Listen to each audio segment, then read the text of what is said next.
Кыргыз Республикасынын Жогорку Кеңешинин депутаттыгына ишеним саясий партиясынын тизмесинде номер 10 талапкер Акуналы Досалиев өлкөнүн бардык байланыш жолдорун таш жолго айлантуу демилгесин көтөрүп келет. Анткени табигый жана экологиялык жактан таза, дээрлик 50 жылга чейин оңдоп түздөп убара болбогудай сапаттуу жолдорду куруу алыс эмес дейт. Мамлекеттик деңгээлде каралып жаткан бул демилге республиканын бардык аймактарында колго алына баштаганын айтат. Кыргызстандын көп жерлеринде колдонуп көрсөңүздөр деп. Эми бул таш жол Кыргызстандын бар жеринде бар. Бунун акчасы да арзан. Мисалы 1 километрге 5-6 миллион кетет деп атыр, буга бир 2-2,5 миллион кетет деп биз угуп атабыз, ушуну курган балдарда. Эми ошону Кыргызстан боюнча колдонсок, ушу таш жолдун автору менин оюмча Досалиев Акуналы деп коебуз. Ишеним партиясында ушул киши ушул жолду мына испытание кылып көрдү. Менин билишимче 8 жыл турда көзсүз жол.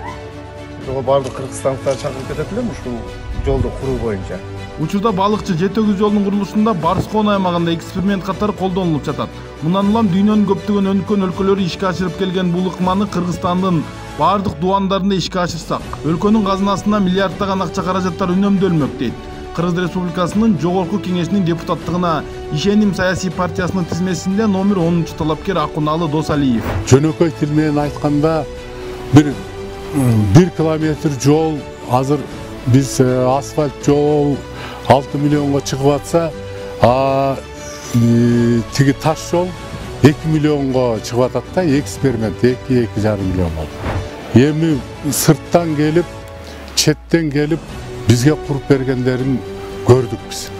Кайра өзүбүздүн малай кылып иштетип, акчасын алып кетип аткан фактыларды бүт чекеден мына санап берди. Мына балыкчы тиги жанагы Барскон жетөгүз жолун, Барскон жолун азыр мына баштап койду. Биз ошого жолчулар ыраазыбыз президентке. Кыргызстандын 4 бурчуна ошол 40-тан ашык районубуз, 10дон ашык шаарыбыз ушул 50 мындай аймак дейли. Ошого ар бир районго мисалы үчүн 2ден завод же 3ден заводду куруп койсок, анан ошол эгерде иштеп турса, мисалы үчүн, себеби бизде өзүбүздүн тоолуу аймакта жашагандан кийин 95% биз тоолуу аймакка киребиз. Тегистик жерлер бизде аз. Ошондуктан биз тоо ташты тегистеп, ташын кыркып жолго бассак, жерибиз көбөйөт экен. Кудай берген жерде жашайт экенбиз, ташыбыз көп экен.